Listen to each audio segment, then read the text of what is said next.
ईश्वर की प्यारी संतानों के रूप में मेरे निज आत्मा आइंस्टीन ने सिद्ध किया था। तो भी आपसे कल्पना कर सकते हैं कि कोई दिन ही दिन होता हो, रात ना हो। और ऐसा भी कोई कल्पना कर सकते हो जन्म तो हो जाए लेकिन मृत्यु ना हो, नहीं? और सुख ही सुख चलता जाए हमेशा और दुख कहीं रास्ते में ना आता हो। और जवानी जवानी खड़ी रहे पहाड़ की तरह से, कभी वृद्ध अवस्था ना आती। और अमीर ही अमीर बने रहे लोग और कभी गरीबी ना आती, है ना? एक बैलेंस है। जैसे दिन के बाद रात और जन्म के बाद मृत्यु, सुख के बाद दुख। कोई भी पदार्थ बिना चेतना के नहीं हो सकता। जड़ है तो चेतन होना ही चाहिए। ये बात तो उनके संज्ञान में 59 में आई, लेकिन हमारे यहाँ तो फिलॉसफी, वैदिक कंसेप्ट और उपनिषद बहुत प्राचीन काल से ये बात सिद्ध कर दी गई थी कि जड़ और चेतन दो पदार्थ, दो अवस्थाएं संसार में होती ही हैं। उसी को फिर साइंटिस्ट ने सॉलिड और आपका लिक्विड एंड गैसेस फॉर्म में फिर उसको दर्शाया कि किसी भी पदार्थ की 3 अवस्थाएं हो जाती हैं। जैसे कि जल है आपके हाथ में, लिक्विडिटी है, उसको चाहो जिधर को भी फैला दाएं बाएं खड्डा ढूंढ लेगा और बहेगा। और उसी को आप डिफ्रीज कर देते हैं, फ्रिज में रख देते हैं तो इतना सॉलिड हो जाता है, किसी को उठा के मारोगे तो उसकी मृत्यु हो सकती है। पानी इतनी शीतल और कोमल पदार्थ है एक अवस्था में, लेकिन जैसे वो डिफ्रीज होता है उस अवस्था में आप किसी को मारोगे तो उसका सेप्टिक जाता भी नहीं और मृत्यु हो सकती है। ग्लेशियर में लोग फंस जाते हैं, मर जाते हैं। और नदी में किसी को डाल दो तो मुर्दे भी नहीं मरते, मरे मराए तैरते रहते हैं। और उसी को फिर हम स्टीम में ले जाते हैं, भाप बना देते हैं, रेफर कर देते हैं और वो ऐसे इथरिक पावर में चला जाता है, इनविजिबल हो जाता है। एक समय था कि मेरे सामने सब दिख रहा था, देखते देखते पता चला कि पता नहीं पानी कहाँ गया। लेकिन ये तो आप स्वीकार कर सकते हैं कि उसकी उपस्थिति निश्चित रूप से है। मेरी आंखों से नहीं दिखता, मेरी आंखों की एक सीमा है, एक अदर क्वेश्चन है। बट जो चीज़ मेरे सामने अब थी, मैंने स्पर्श की, मैंने उसको स्वाद भी लिया, वो तरल हो गई, फिर मैंने उसको भाप बना दिया, ऊपर उड़ गई, कुछ समय तक मैं देखता रहा और फिर हम कह सकते हैं कि यहाँ ऐसा कुछ था नहीं, लेकिन अभी भी वो चीज़ वर्तमान में है। इसी से आत्मा की, कॉन्शस की, चेतना की जो खोज है वो इसलिए बहुत अनूठी खोज है कि शरीर था ये 50 वर्ष 100 वर्ष चल रहा था और अकस्मात कनेक्शन डिटैच हो जाता है। अब हम कहते हैं कि सब समाप्त हो गया, लेकिन शरीर के साथ ही सब समाप्त थोड़ा ही हो जाता है। लोगों ने कांच का एक पूरा घर बना करके एक क्या कहना चाहिए कि कैबिन बना करके उसमें मनुष्य को शरीर छूटने से पहले रखा कि देखते हैं इसमें से निकल करके कहाँ क्या जाता है, लेकिन कुछ पता नहीं चलता। और वजन भी देखा जस्ट कुछ ही सेकंडों में, इसके पहले बॉडी का इतना वजन था, अब इसके बाहर कुछ चला गया, हमें नहीं पता समथिंग लाइक दैट क्या है, लेकिन कुछ गया तो है। तो वही हाथ अब क्यों नहीं उठते हैं, वही आंखें अब क्यों नहीं देखती हैं, वही मन है कि क्यों नहीं विचार करता है, लेकिन कोई अंतर नहीं पाया गया। कोई मशीन ऐसी इसके मेजरमेंट नहीं कर पाई कि इतने ग्राम वजन कम हो गया है। अभी तो बात तो उल्टी है, आफ्टर दैट आपकी बॉडी का वजन बढ़ जाता है, खुल जाती है। तो ये सब आदमी के मन में कहीं ना कहीं उथल पुथल तो होती है कि था क्या।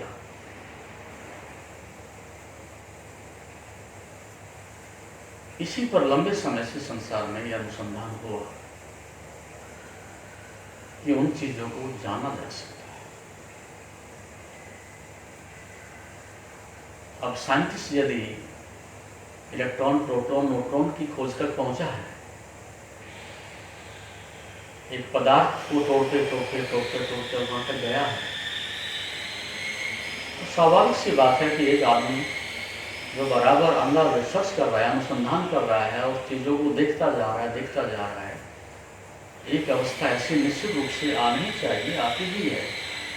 इसका जो ओरिजिन है, जो उसका मूल स्रोत है, वो वहाँ तक पहुँच ही जाएगा। यदि आपको गंगोत्री को जानना है तो आप धीरे धीरे धीरे धीरे, भले छोटी ही पगडंडी हो, छोटी ही सरिता हो, और यदि आप उसके सहारे रिवर्स चले जाते हैं तो आप गौमुख तक पहुँच ही जाओगे। यदि आप शरीर से यात्रा आरंभ करते हैं तो उसके अंदर जो अशरीरी है, नॉन बॉडी है, उसको भी आप जान सकते हो। क्यों? लॉजिकल ये बात तो समझ आती होगी निश्चित रूप से। यदि हम शरीर से धीरे धीरे यात्रा समाप्त करें तो अब इतना भी आप सोच सकते हो, वो सभी देखते हैं। जब आप रात्रि को सो जाते हैं तो इस ग्रॉस बॉडी से, फिजिकल बॉडी से आपका कोई संबंध नहीं रहता। फिर आपका एक दूसरा सूक्ष्म शरीर होता है, उससे संबंध जुड़ जाता है। क्या रात्रि को आप सपने नहीं देखते? मुर्गी में तो पूरी रात सपनों में चली जाती है। अब यहाँ एक आपके अंदर जरूर एक जिज्ञासा पैदा होगी, और वो होनी भी चाहिए। हमारी देखने की दोहरी क्षमता है। अभी तो हम ये देखते हैं कि ठीक है, हमारी आंखें हैं, वो बाहर देख सकते हैं, लेकिन आपकी दोहरी क्षमता है। जब रात्रि को आपकी आंखें बिल्कुल बंद थी, कान बिल्कुल बंद थे, बाहर की दुनिया से कोई संबंध नहीं था, कौन गया घर में, कौन आया, इसका कुछ पता नहीं, बाहर से आप एज लाइक ए डेड हो गए। लेकिन रात्रि को आप लाइव टेलीकास्ट जैसे हो रहा हो, हाँ। मैं उस दुकान पर गया था, उस आदमी से मिला था, मैंने वो चीज़ परचेज की थी, मैं उसको देख रहा हूँ, तो ये चीज़ प्रकाश में दिख सकती है ना। देखने की कुछ क्षमता होगी तो ही देखी जा सकती है ना, नहीं तो बस आंखें बंद हुई तो बंद, अंधेरा छा गया। लेकिन इतनी सघनता से और सच्चाई से आप वस्तुओं को अनुभव करते हो कि जो जागृत अवस्था में भी नहीं होते। यदि आप रात्रि को सौपन अवस्था में भोजन करोगे, उस भोजन का स्वाद साधारण जो भोजन करते हो आप, उससे कई गुना अच्छा होगा। यदि आप स्नान करते हो सौपन अवस्था में, उस स्नान का अलग ही आनंद होगा। क्यों? क्योंकि आप इंटीग्रेटेड हो, टोटल एक्ट हो, कोई हस्तक्षेप ही नहीं है किसी का। अब आप भोजन कर रहे होंगे तो आपको न तो टेलीविजन देखने की बात आएगी, ना कहीं बात सोचने की बात आएगी, ना कुछ वो विचारने को होगा, न बच्चे होंगे, ना पत्नी होंगे, बिस्तर में आप हो अकेले, और अकेले आप भोजन कर रहे हैं, दूसरे भी कर रहे हैं, तो उसमें कोई बाधा नहीं है। आप जितने परिधि से छूट करके अंदर की ओर जाओगे, आपकी शक्तियां अधिक बढ़ती चली जाती हैं, अधिक इंटीग्रेटेड होती चली जाती हैं, अधिक सुंदर और श्रेष्ठ होती चली जाती हैं। क्यों? आपकी क्षमता और बढ़ती चली जाती है।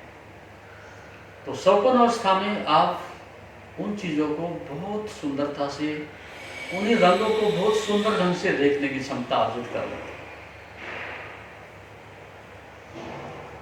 और फिर एक गियर फिर बदलता है, थर्ड गियर में आप आ जाते हैं।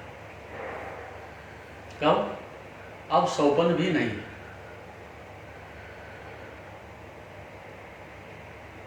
वो भी जा चुके हैं, जिसको आप कहते हो बड़े आनंद की नींद कहते हो, बड़ी गहरी नींद कहते हो, जहाँ कोई सपना भी नहीं था, विचार भी नहीं था। ओह अच्छा, सुबह भी आपको उसकी स्मृति रहती है, आज बड़ी सुंदर नींद आई। उसमें कोई थॉट्स नहीं होते, कोई ड्रीम नहीं होती, उसमें केवल एक आपकी आत्मा का सूर्य बस चमकता रहता है। वहाँ ना अतीत होता ना भविष्य होता, अपने मूल ओरिजिन में आप चले गए हो। बट एक ही बात है कि आपको वहाँ उसको अनुभव करने के लिए किसी प्रकार की अवेयरनेस नहीं होती। आपने अनुभव तो किया बट कॉन्शियसली आप वहाँ पर नहीं थे। इसी कॉन्शियस को यदि आप अचीवमेंट में बदल देते हैं, यदि आपकी अचीवमेंट बन जाती है और आप जब चाहो उस अवस्था को ला सकते हो, इसी को समाधि कहते हैं। एक बच्चा है, बाई बर्थ ही वो होली घोस्ट है, हंसता है, मुस्कुराता है, गुनगुनाता है। कोई पूछे क्यों? कोई बादशाह नहीं बन गया है, कोई जॉब नहीं मिल गई है, कोई पैसा नहीं मिल गया है, कोई घर तुम्हारे नाम नहीं कर दिया गया, कुछ भी नहीं उसके पास, विदाउट रीजन, और वो मस्ती से आनंद से हंस रहा है। कहां से आ गया ये? तो वो आनंदित है बच्चा, बट विदाउट रीजन।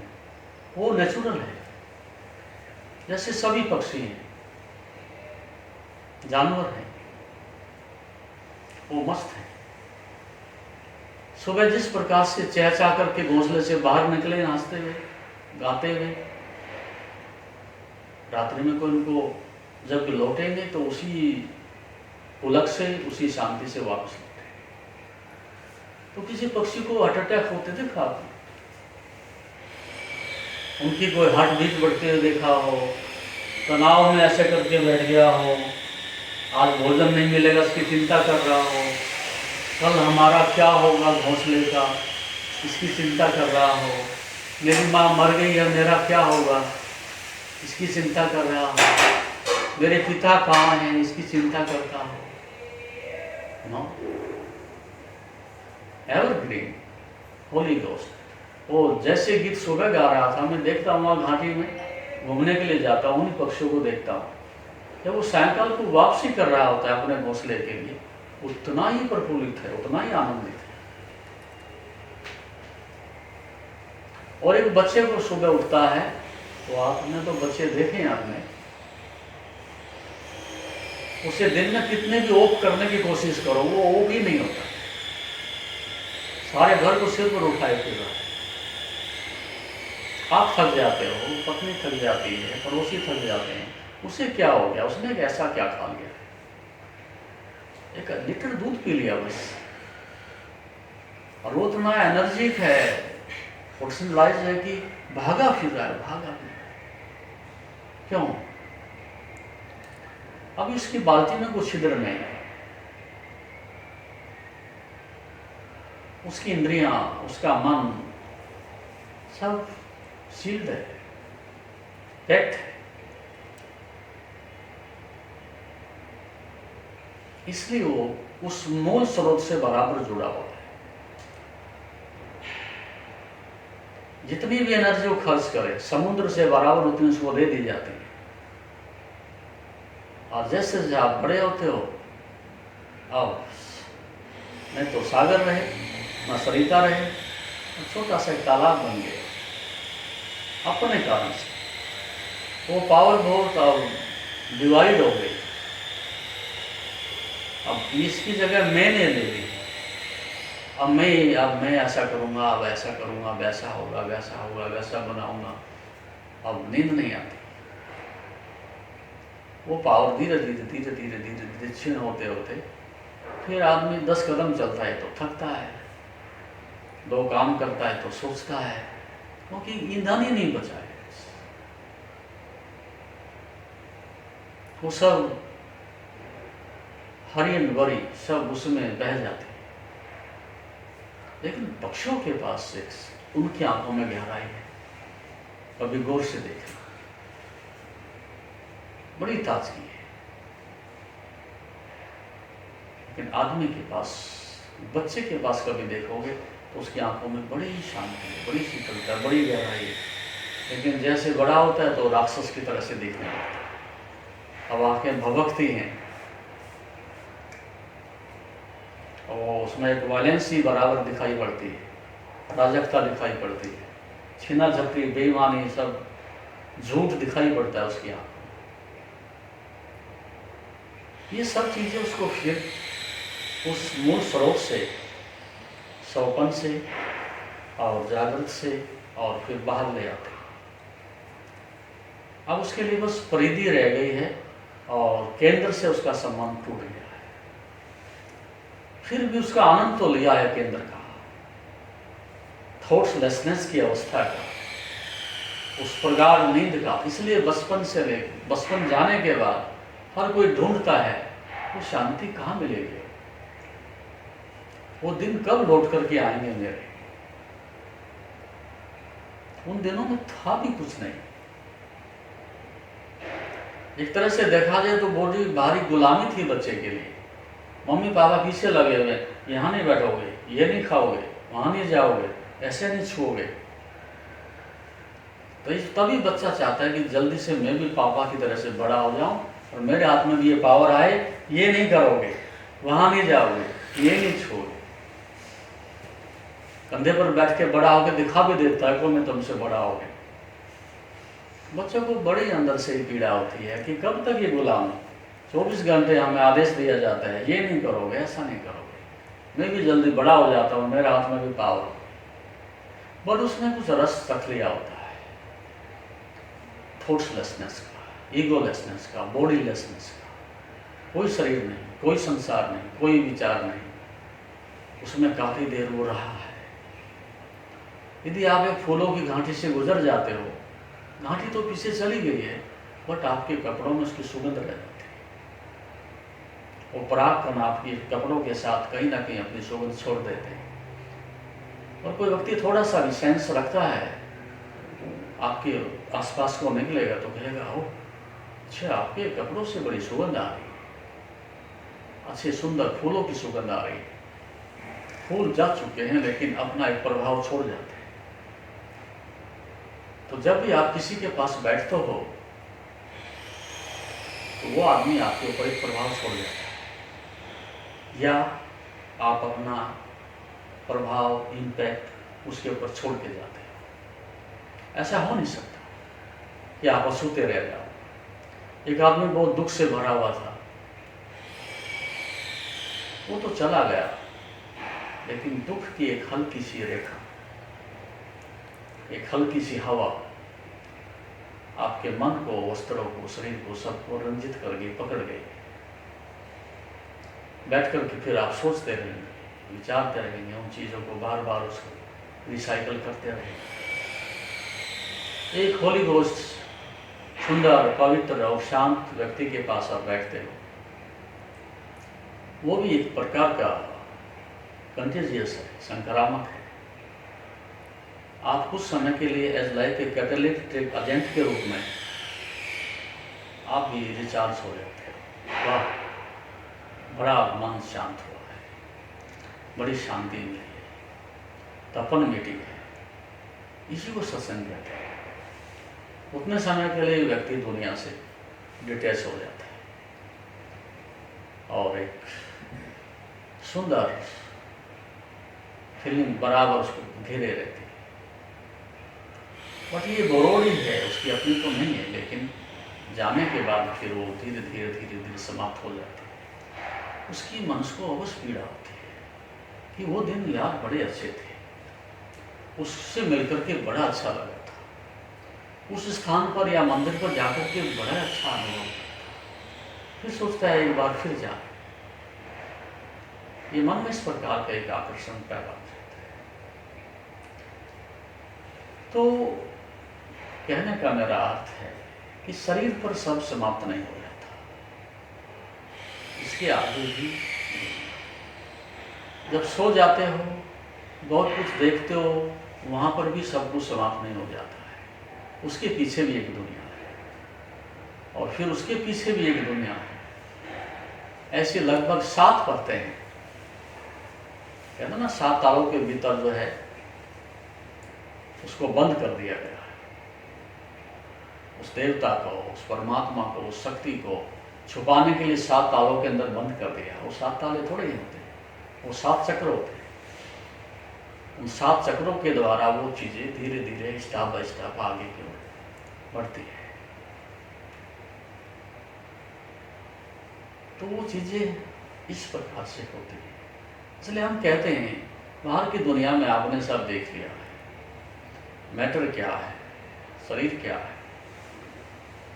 भोजन क्या है, संसार क्या है, संबंध क्या है, धन क्या है, पद क्या है, देख ही लिया है सब। तो एंटी मैटर की तरफ को भी हमारी दृष्टि जानी चाहिए। अब इसके ओपोजिट क्या है, वो भी एक अलग दुनिया है, और कहना चाहिए वही वास्तविक दुनिया है। उसी से सब निकलता है, उसी से सब चलता है। लेकिन उस तरफ हमारी दृष्टि जाती नहीं है। इस उलझन में, ऊहापोह में, और सुख और दुख में, लाभ और हानि में, और बीमारी में, बस इसी में सब चूक जाता है। कहते हैं बस द एंड। स्क्रीन के ऊपर लिखा हुआ आएगा एक दिन वृद्धावस्था में स्पष्ट शब्दों में द एंड। क्यों? देखा कोई सीरियल देखते हो? लास्ट में क्या होता है? The end. जाओ। लेकिन ऐसा दुखद नहीं होना चाहिए। मैं तो सुझाव ये देता हूँ, उस द एंड को मैं पहले ही एंड कर दूं तो अच्छा है। अपने हाथ से लिख दूं कि द एंड मेरे लिए फिनिश हो गया, ये मैंने पहले ही देख लिया, इससे पहले कि तुम मुझे दिखाओ। मैंने ये यात्रा पहले ही संपन्न कर ली है,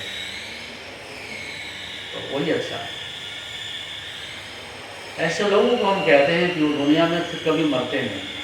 अमर होने का एक ही अर्थ है, शरीर में तो जाना ही जाना है, इसको कोई रोक नहीं सकता है।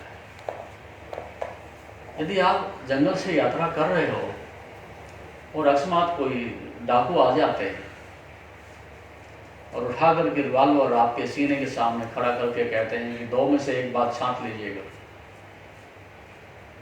या तो जो कुछ तुम्हारे पास है वो दे डालिएगा, और या फिर मरने के लिए तैयार हो जाइए। नहीं तो स्वाभाविक है, ओबेसी आप सुनोगे ये कि धन तो फिर भी आ जाएगा, हमें जान तो छोड़ दीजिए। अपना बचाव करता है मनुष्य, करता है कि नहीं करता है? ऐसे ही मनुष्य के सामने घड़ी आती है। ये संसार या जीवन दोनों में से क्या चुनते हो बताओ? और जब चुनाव की बात होती है तो श्रेष्ठतम का ही वर्णन किया जाता है। यदि मैं एक तरफ डायमंड रख देता हूँ, कोहिनूर हीरा रख देता हूँ, और एक तरफ मैं साधारण पत्थर रख देता हूँ कुछ रंगीन, फिर मैं आपको चूज करने के लिए कहता हूँ, तो स्वाभाविक सी बात है आप क्या कोहिनूर ही सुनोगे ना। एक तरफ संसार और उसकी मृत्यु, उसकी दुख और पीड़ाएं रखी हुई हैं, और दूसरी तरफ एक दूसरी दुनिया, उस पर से पर्दा हट जाता है। अब इसमें से आप क्या चूज करना चाहते हो? तो मंद बुद्धि भी नहीं चाहेगा ऐसा घाटेगा सौदा करना, वो चाहेगा कि हमें इसी का वर्णन करना है। बट दुर्भाग्य ये है कि मुझे दूसरे कॉन्सेप्ट का, दूसरे पहलू का, दूसरी धारा का, दूसरे किनारे का मुझे पता ही ना हो, तो मैं चूज भी क्या करूँगा? यदि मैं ऐसी बस्ती में चला जाऊं, कहीं आदिवासी कबीले में चला जाऊं कि जहां सब लोग अंधे ही पैदा होते हैं, तो मेरी आंखों पर कभी भी भरोसा क्यों करेंगे? मैं 1000 कोशिश करूं और ये आंखें होती हैं, देख सकती हैं, और मैं तुम्हें देख रहा हूं, तो वो मुझे ही झूठा सिद्ध करेंगे। क्योंकि कभी आंखों से देखने की क्षमता अर्जित की नहीं गई है, तो उन्हें भरोसा नहीं आ सकता। आदमी देख कैसे सकता है जब कभी देखा ही नहीं है? और कोई व्यक्ति दुख में पैदा हुआ है, दुख में बड़ा हुआ है और दुख में चला गया है, उसे मैं कहूँ अरे आनंद भी होता है, होता होगा कि तुम कल्पना की बात करते हो, कोई आनंद नहीं। देखा हमने, सब ढूंढा है, तलाशा है, धन में, स्त्री में, सम्मान में, पद में, सब जगह देखा है, नहीं वो कहीं नहीं है, झूठी बात है। और वो झूठ भी नहीं बोल रहे हैं, एक अर्थ में वो निर्दोष हैं, उनकी अपनी गवाही सच्ची है, बट वो अधूरी बात कह रहे हैं, दूसरी बात से परिचित ही नहीं हुए।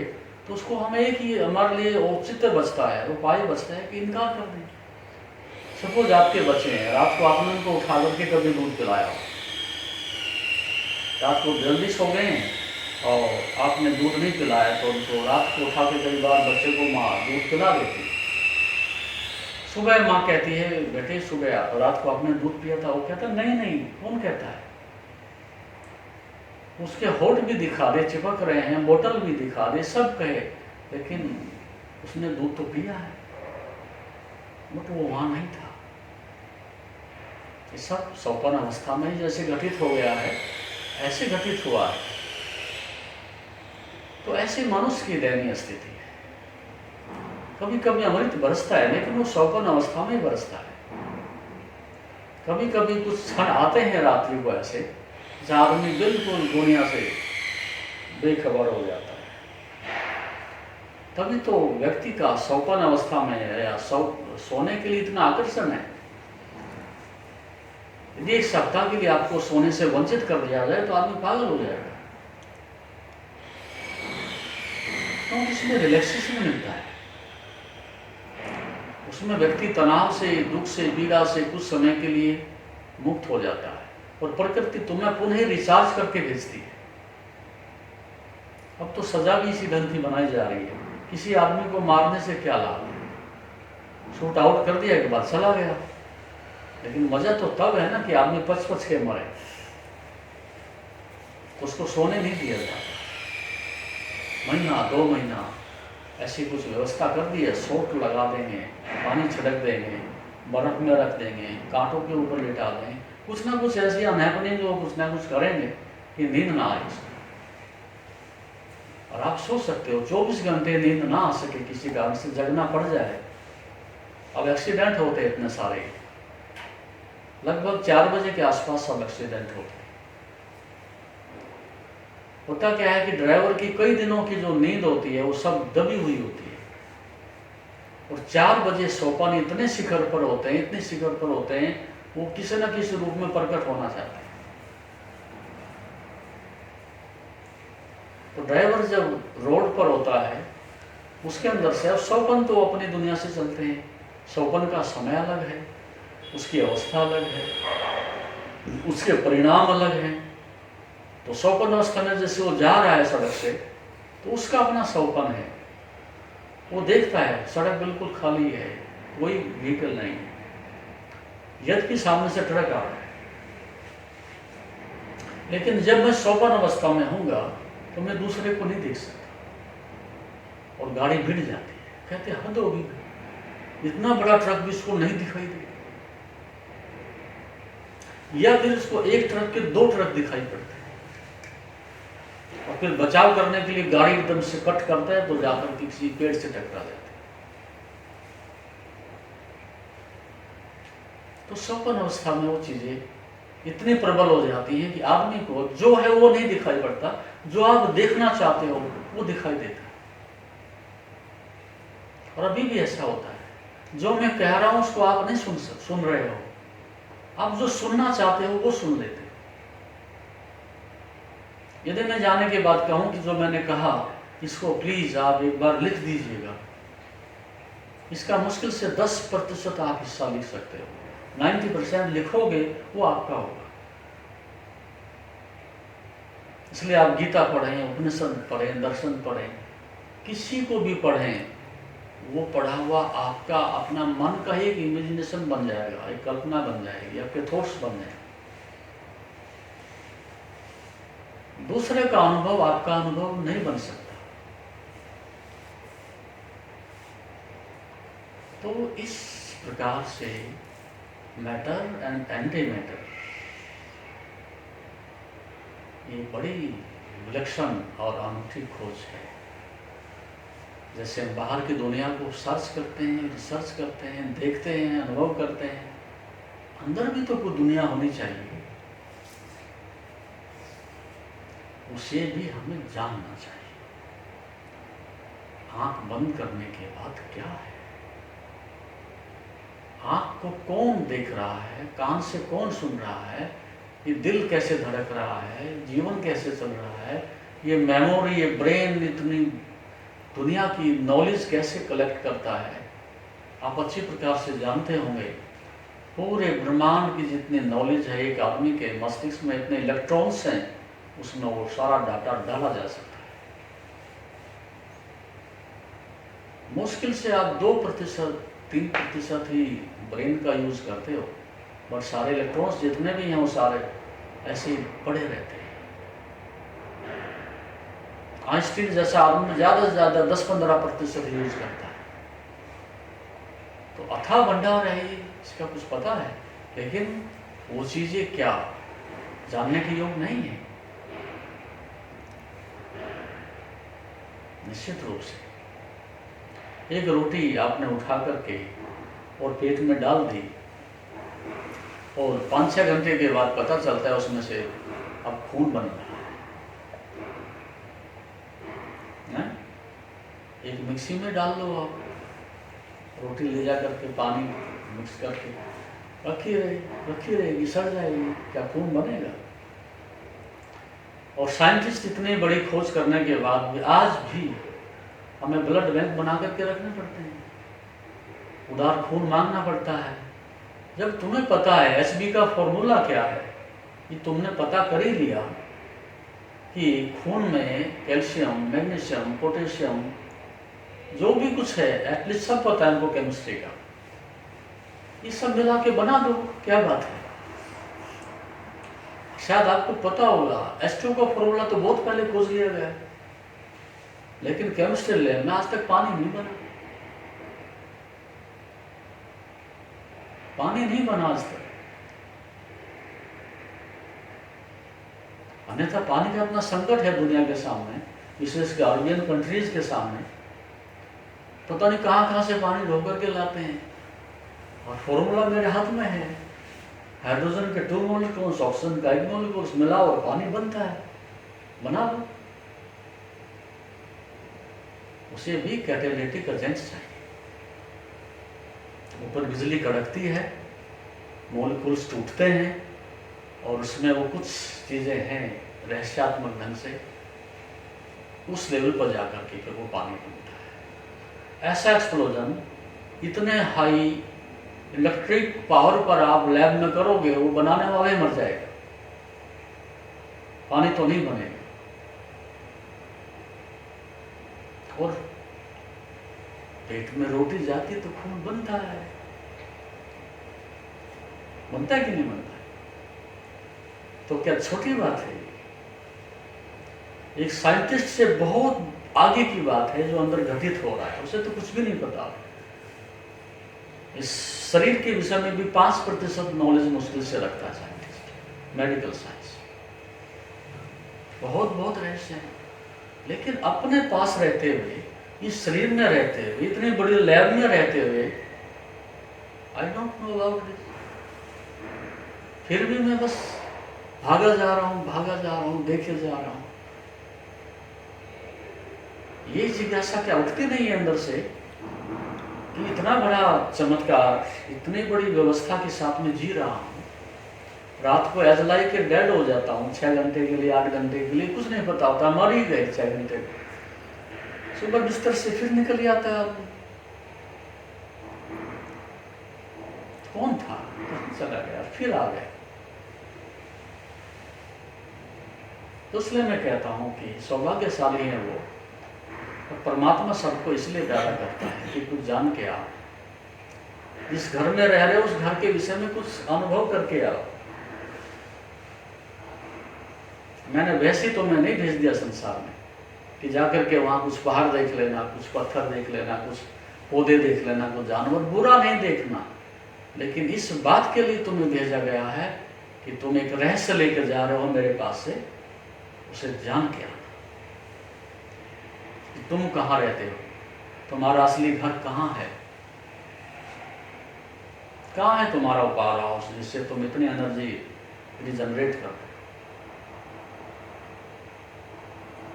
हमारी निगाह तो रंगीन कागजों पर लगी हुई है, और मोदी की जगह मैं कब जाके बैठ जाऊं इस तलाश में लगी हुई है। और एक बड़ा सा बड़ा घर, गाड़ी, कोई बुरी बात नहीं है, हम कहते सब बना लीजिएगा, लेकिन इसका क्या होगा जिसको तुम 24 घंटे साथ लेके घूम रहे हो। ये बराबर आपको निहारता है कि मेरी तरफ को कब देखोगे आप, मैं भी तो इस दुनिया का एक हिस्सा हूं, सारी दुनिया के विषय में आपने जान लिया है, हम मानते हैं सब आपने देख लिया है, but who are you, where are you exist. सारी दुनिया का आपको पता है कहाँ क्या हो रहा है, but I don't know about it. फिर क्या कहेगा, मुझको मूर्ख नहीं कहेगा तो क्या कहेगा। सबका पता है बट अपना नहीं पता, ये हिपोक्रेसी है। बस यहीं से सन्यास आता है और कोई बुराई नहीं इसमें। सन्यास का मतलब ये नहीं कि मैं 2 भिक्षा की रोटी मांगने के लिए अपनी पत्नी को छोड़ के जा रहा हूँ, बच्चों को छोड़ करके जा रहा हूँ, संसार को छोड़ के जा रहा हूँ, किसी को छोड़ के नहीं जा रहा हूँ, केवल एक बात के लिए जा रहा हूँ, क्या है ये, इस खोज को करने के लिए सन्यास होता है। क्या बुराई है इसमें। भगवान बुद्ध से उसके सारथी ने कहा, जब वो रात्रि के 12 बजे उसको उठा करके और नदी पार कराने के लिए आता है, तो बूढ़ा है उसका सारथी है, वो कहता है, अरे युवा राजकुमार, क्या तुझे पता नहीं है, तेरी इतनी सुंदर स्त्री है यशोधरा, और तेरे खजाने इतने भरे हुए हैं हीरे जवाहरात से, इतनी सुंदर नगरी है और तुम भविष्य के सम्राट हो, ऐसी मूर्खतापूर्ण बातें क्यों कर रहा है।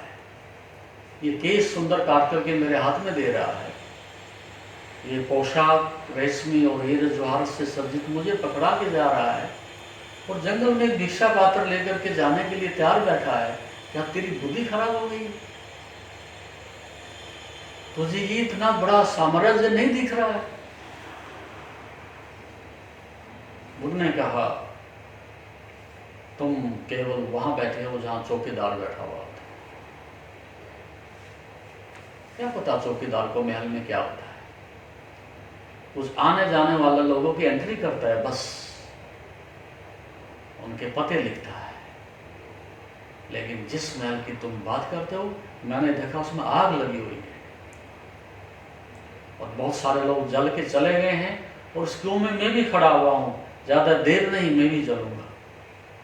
क्या कर तुम हीरे जवाहरात की बात करते हो, सुंदर स्त्री की बात करते हो, सब जल रहे हैं, भभक रहे हैं, वहां लपटें उठ रही हैं, तभी तो भाग के आया हूं, अब मेरी भी बारी है, और यही जानना चाहता हूं, क्या इस सब से मैं बच सकता हूं। क्योंकि जब ये शरीर मरेगा, मेरे लिए ना तो हीरे जवाहरात रोएंगे, ना वो महल रोएगा, ना मेरी प्रजा रोएगी, ना मेरी पत्नी रोएगी। रोगी कितने 10-5 दिन, दूसरा व्यवहार चलेगी, कौन रोएगा मेरे लिए। तो आग लगी है, मुझे दिख रही है, आज नहीं कल लग ही चुकी। जब से मुझे पता चला कि तुझे मरना है तो मर ही गई, फिर बचा ही क्या है। ये बात अलग है कि हम कितने दिन रह जाएंगे, लेकिन ये निश्चित है कि मरेंगे ही। बट मैं तो ये जानना चाहता हूं कि क्या इस मरने से परे कुछ ऐसा भी है कि जो नहीं मरता।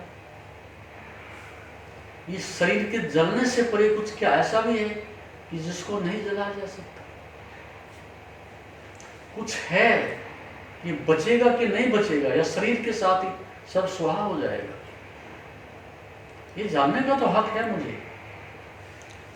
वो सब तो मैं देख के आ ही गया हूं, लेकिन इतना तो मेरे पास समय यदि हुआ तो मैं अब ये जानना चाहता हूं, क्या सब समाप्ति हो जाएगा।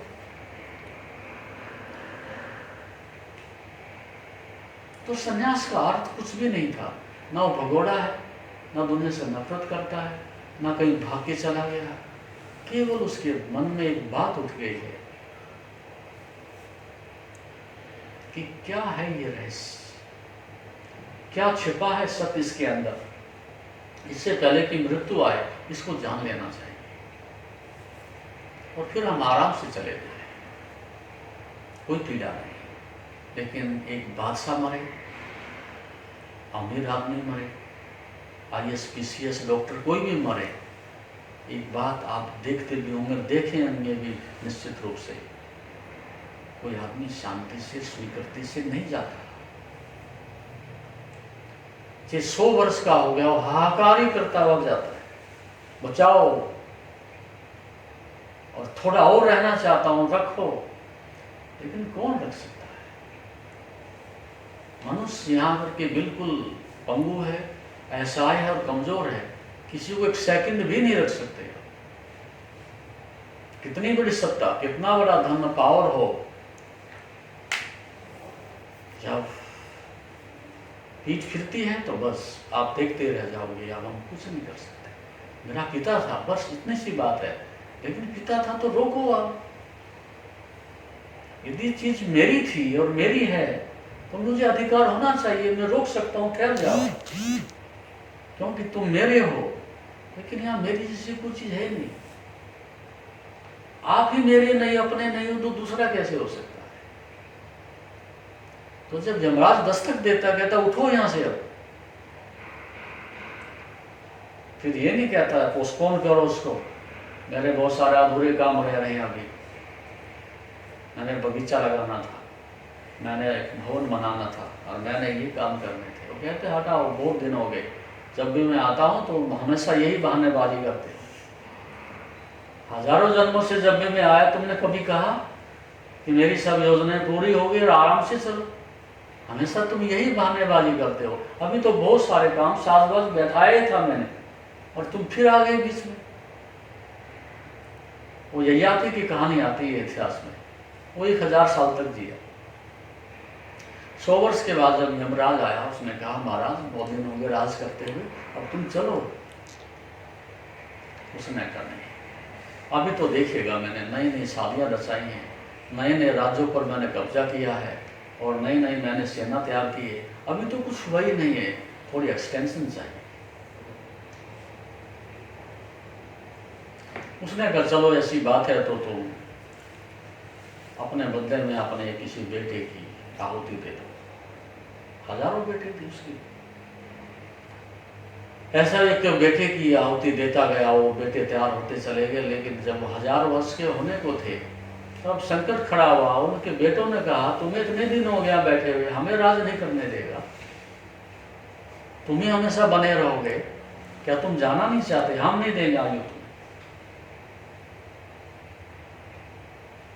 सैकड़ों बेटे थे, सबने मना कर दिया, लेकिन एक छोटा बच्चा था, सबसे छोटे वाला, उसने कहा मैं दे देता हूं। बड़े भाइयों ने कहा तुम मूड हो, पागल हो, क्यों देते हो? अपना जीवन बहुमूल्य है। बोला अब इसमें मूल्य कुछ रहा ही नहीं। ये 1000 साल से जो मूर्खता चल रही है इनके साथ, मेरे साथ भी यही चलेगी और मैं भी 1000 साल की मांगूंगा। ये तरफ नहीं हुए तो मुझे भी कहाँ तृप्ति होनी है? इसलिए तो अच्छा है कि मैं इनको दे ही जाता, मैं भी कहाँ तृप्त हो जाऊंगा। तो संसार में कोई तृप्त नहीं होता, छीना झपटी है, जबरदस्ती उठा के ले जाने पड़ते हैं और भारी प्रायश्चित होता है। लेकिन यहाँ कोई प्रोजेक्ट पूरी नहीं होती, सब बदुगड़ कर जाता है। कहा जाए तो पका हुआ फल यहाँ कभी गिरता ही नहीं, कच्चे तोड़े जाते हैं। क्या कोई कह सकता है खुशी से आओ यमराज महाराज, हम तुम्हारी प्रतीक्षा ही कर रहे थे, चलते हैं? इसको मैं सन्यास कहता हूँ। सन्यासी का मतलब मेरा कोई कल नहीं है, ना मेरी को नौकरी है, ना मेरा को साम्राज्य, कल है ही नहीं मेरा को। इसलिए कोई सन्यासी मरता नहीं कभी, अपनी खुशी से पहले कह देता है लीजिएगा, उठा के ले जाओ तो इसका सार मैंने ले लिया है बस, और कुछ नहीं चाहिए। इसलिए वो आनंद के गीत गाता है सब। कई बार बुद्ध से कहा जाता था, सम्राट थे उस समय के भी, कहते यार सम्राट तो हमें, लेकिन तुम्हारे सामने आने के बाद फीके पड़ जाते हैं, लगता है सम्राट तुम ही हो वस्तुतः, ऐसा तुमने क्या पा लिया है। उसने कहा कि बाहर के धन कितने भी हों, वो इस बात की गवाही है कि तुम अभी भी भिखारी हो। जो कुछ और पाना चाहता है और दूसरों का पाना चाहता है वो भिखारी है, बादशाह कब होगा वो? अपनी संपदा पाके कोई बादशाह बनता है। मुझे पता है, मैं बचपन से जब से पैदा हुआ सम्राट ही हूँ, और सभी सम्राट पैदा होते हैं। किसी बच्चे को किसी सम्राट के सामने, तथाकथित राजाओं के सामने खड़ा कर देना, यदि आप ईमानदारी से चूज करोगे तो वो बच्चा सम्राट है। एक निर्भीकता है, एक स्वतंत्रता है, एक सरलता है, एक स्वतंत्रता है उसके जीवन में, और वो बादशाह की तरह से चलता है, बादशाह की तरह से उठता है, बादशाह की तरह से खाता है। बच्चे को कभी निहारना गौर से, उसके सारे काम एक मुक्त पुरुष जैसे ही।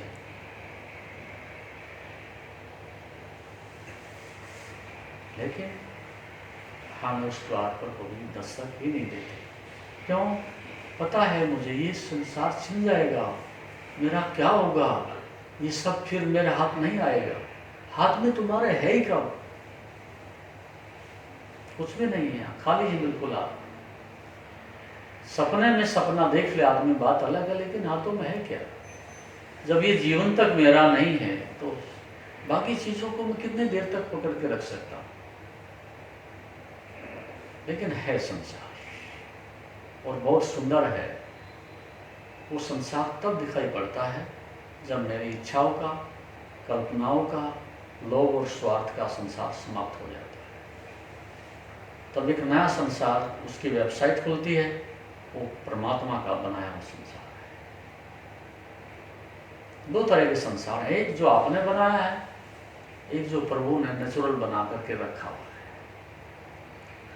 तो कुएं का मेंढक क्या समझता है? वो तो ये समझता है यही सागर है। नहीं, कभी सुनी कहानी कुएं के मेंढक की? क्या कहानी है? वो कुएं को ही अपना संसार समझता है ना, कि बस यही सब कुछ है। बाहर तो कभी आते नहीं, उससे बाहर ही निकल जाता है। हाँ, वो कहते हैं कि हंस यात्रा पर था और थक गया वो डाउन भरते भरते जंगल में कुएं की पाठ पर वो बैठ गया विश्राम करने के लिए। उसने फिर कुएं के अंदर झांक करके अकस्मात ही देखना चाहा कि क्या है ये। तो नीचे कुएं में एक मेंढक था। उस मेंढक ने भी ऊपर से निहार के देखा कि कोई विशिष्ट अतिथि है, अतिथि ही विशिष्ट है। तो मेंढक ने कहा, यार तुम कौन हो? उसने कहा, हम हंस हैं। बोला, ओ सुना था मैंने, इतने सुंदर हो आप, इतने विशाल हो, और कहाँ रहते हो आप? बोले, मैं समुद्र किनारे रहता हूँ। बोले, समुद्र कैसा होता है? बोले, मैं यार तुझे क्या बताऊं कैसा होता है, कि कितना बड़ा होता है, ये भी मैं नहीं बता सकता कितना बड़ा होता है। बोला, मैंने सुना तो था कि हंस बड़े सनकी होते हैं और बड़े अहंकारी होते हैं। मुझे धोखा क्यों दे रहा है यार, कितना बड़ा हो गया, ऐसी क्यों धारणा बना रहा है? लो मैं बता देता हूँ। उसने एक परिधि से जो है छलांग लगा के थोड़ा आगे छलांग लगाई, ऐसे सांस लेके बोले, इतना ही बड़ा होगा तुम्हारा समुद्र? बोला, यार ये कुछ भी नहीं, तुम क्या तुलना कर रहे हो? उसने फिर एक लंबी सी श्वास ली, फिर वो केंद्र तक पहुंचा। बोला, बस? बोला, नहीं। फिर उसने एक परिधि से दूसरी परिधि पर छलांग लगा के कहा, इससे बड़ा नहीं हो सकता। ये कुएं का मेंढक है। तो हम अधिकांश कुएं के मेंढक है, बस मेरी छोटी सी दुनिया है। बस ये दीवारों का मतलब ये है कि बस दी एंड, मेरी बस ये छोटी दुनिया, मेरी पत्नी, मैं, मेरा बच्चा, बस ये दुनिया, इससे व्यवहार कोई दुनिया नहीं है। लेकिन दुनिया तो बहुत बड़ी है, बड़ी अनंत है, बड़ी यात्रा है। तो अब समुद्र की यात्रा करनी हो तो फिर ताल तलैया से बाहर आना पड़ता है। और जो जितना विशाल है, जितना इन दीवारों से बाहर निकल गया है और आकाश के नीचे है, वो व्यक्ति उतना ही आनंदित है। जब आप यहाँ से खिड़की से झांक करके आकाश को देखते हो, कितना सा टुकड़ा देख पाओगे, एक लिटिल पार्ट बस। लेकिन आप फिर उस छत पर चले जाओ, फिर आप देखोगे बहुत विशाल आकाश है। और जो आप देख पा रहे हो, अभी भी इसके आसपास बहुत सारी खिड़की दरवाजे हैं, क्योंकि शरीर भी एक खिड़की है, आंख भी एक खिड़की है, कान भी खिड़की का काम कर रहे हैं। ये भी तो एक भवन हुआ ना। इस भवन के बाद फिर ये भवन हुआ, और ये आंखें हुई, इनकी सीमा हुई। एक समय आता है कि इसकी भी सीमा टूट जाती है। फिर बिना आंख के जो आप देखते हो वो अनंत है, बिना कान के जो आप सुनते हो वो अनंत है। तो आपकी सीमा अनंत है, ये कोई ताल तलैया नहीं है। इस रहस्य को जानने के लिए जब जिज्ञासा मन में पैदा होती है, तब मनुष्य का एक वॉइस कॉल, फिर दूसरा जन्म होगा। अब नहीं पता था मुझे कि मैं जहाँ बैठा हूँ वहाँ बड़ा खजाना दबा हुआ है, बड़े हीरे जवाहरात हैं, बट मुझे नहीं पता था वो हम सबका अधिकार। इसलिए हमें ये बाहर का जगत और अंदर का जगत दोनों को जानना चाहिए। इसी को मैं कंप्लीट लाइफ कहता हूँ। इससे पहले हम लंगड़ी दौड़ रहे हैं, बस एक ही दिशा में भागे जा रहे हैं, दूसरी दिशा हमारी बिल्कुल बंद हो गई। ये अधूरी बात हो गई। मुझे दोनों किनारों को देखना चाहिए, दोनों पहलुओं को जानना चाहिए। इस बाहर के जगत को भी और अंदर के जगत के भी हमें पूरी नॉलेज होनी चाहिए, एक्सपीरियंस होना चाहिए, अनुभव होना चाहिए। तभी तो हम कहते थे कि 50 साल के बाद घर छोड़ देना। ये बात अकस्मात नहीं आई, ये बहुत समझदार लोगों ने घोषणा की थी। 50 तक घर बसा के, और जब आपका बेटा 25 वर्ष का हो जाए, उसे कहना ये ले चाबी, और अब मैं वापसी जंगल चला जाऊँ। और अब मैं वो भी जान लेना चाहता हूँ कि जिसके जाने बिना मनुष्य को कभी शांति नहीं मिलती, तृप्ति नहीं मिलती। 50 तक तो तृप्ति हो जानी चाहिए ना। 50 के बाद जो समय बचा है, अब हम अपनी खोज में लगाएंगे। पूरी हो ना हो, लेकिन मैंने एक अपने जीवन में ये एजेंडा रखा हुआ है कि अब तक यहाँ के लिए देखा है, अब इस घर में भी घुस करके देख लेते हैं क्या वो होता था। लेकिन अब हम बच्चों को इस प्रकार से तैयार कर रहे हैं कि वो 1000 वर्ष जी सकेगा आगे। जो हम जिस प्रकार से साइंटिस्ट, मेडिकल साइंस खोज कर रही है, ऐसे DNA आदमी के अंदर डाल दिए जाएंगे, 1000 साल में रह जाएगा वो। लेकिन क्या अंतर पड़ता है, 1000 गुना दुख हो जाएगा।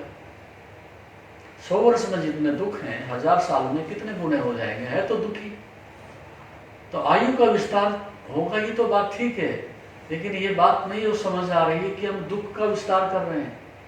आदमी 80 वर्ष नहीं झेल पा रहा है। 80 वर्षों में कितनी बार हार्ट अटैक आ रहे हैं, कितनी बार आदमी को जो है डायबिटीज हो रही है, कैंसर हो रहे हैं, इतनी तरह की चिंताएं पैदा हो रही हैं। 1000 साल में तो क्या बचेगा उसके अंदर। वो कहते सिकंदर भारत आए, और उससे इस बात की सभी सिकंदरों को तलाश होती है, यार कोई ऐसी रसायन मिल जाए, ऐसी कोई जड़ी बूटी मिल जाए, संजीवनी मिल जाए कि हम हजारों साल रह जाए। इतनी सी उम्र में इतना साजबाज हमने बना लिया है, और इतने सारे हमने जो है राज्यों को जीत लिया है, फिर इनके ऊपर राज करने के लिए समय भी तो चाहिए। समय की बड़ी समस्या है शासक को। तो कहानी कहती है कि राजस्थान में, हिमालय में कहीं किसी ने बताया ऐसा झरना होता है, उसका जल पी लोगे तो बस आप कभी मरोगे नहीं। और उसको खोज लिया, झरने को, चला गया, झरना सामने मिल भी गया। और जब वो पानी पीने के लिए आगे बढ़ता है तो एक आवाज आती है, ठहरो। फिर वो आसपास देखता है तो एक फटी हुई चोंच वाला, टूटे हुए पंख वाला कुरु कौवा बैठा हुआ है। खबरदार, भूल से मैंने ये जल पी लिया था और आज हजारों साल से बैठा काएं काएं कर रहा हूं, मर नहीं सकता, जन्म नहीं ले सकता, कुछ परिवर्तन नहीं कर सकता, यहां से हिल नहीं सकता। मैं भूल भी गया कि मेरी कुछ जाति प्रजाति भी है कौवों की। मेरे बच्चे, पत्नी, उनका तो पता ही नहीं कहाँ है। तो मेरा किसी के साथ कोई तालमेल नहीं, अलग थलग बैठा हूँ, सोच समझ के पीना ही जल। कहते सिकंदर ने फिर बात से वापस ही डाल दिया कि बात तो ठीक ही है, यदि आप 1000 साल तक बैठे रहेंगे तो क्या करेंगे? सब जा चुके होंगे, सब नए चेहरे आ जाएंगे, नई जनरेशन आ जाएगी, नई भाषा आ जाएगी, नई टेक्नोलॉजी आ जाएगी और आप बैठे ही रहोगे। सजा है। तो आयु ज्ञान के साथ ही शोभा देती है, अनुसंधान के साथ ही शोभा देती है। उसकी सार्थकता हो तो वही आयु की सार्थकता है, अन्यथा करोगे क्या उसका? तो ये बहुत बड़ी रहस्यात्मक बात है। इस दिशा में कार्य हमने बहुत पहले किया है और 50 के बाद तो फिर हमने स्पष्ट रूप से घोषणा कर दी है, अब मत ठहरो, तो एक कदम आगे और बढ़ जाओ। लेकिन हम तो बस 100 साल के हों चिपके रहते हैं, चिपते रहते हैं, नहीं छोड़ूंगा, बस यहीं बना रहूँगा, यहीं पहरा दूंगा, यहीं मालिक बना रहूँगा। दीदी के ससुर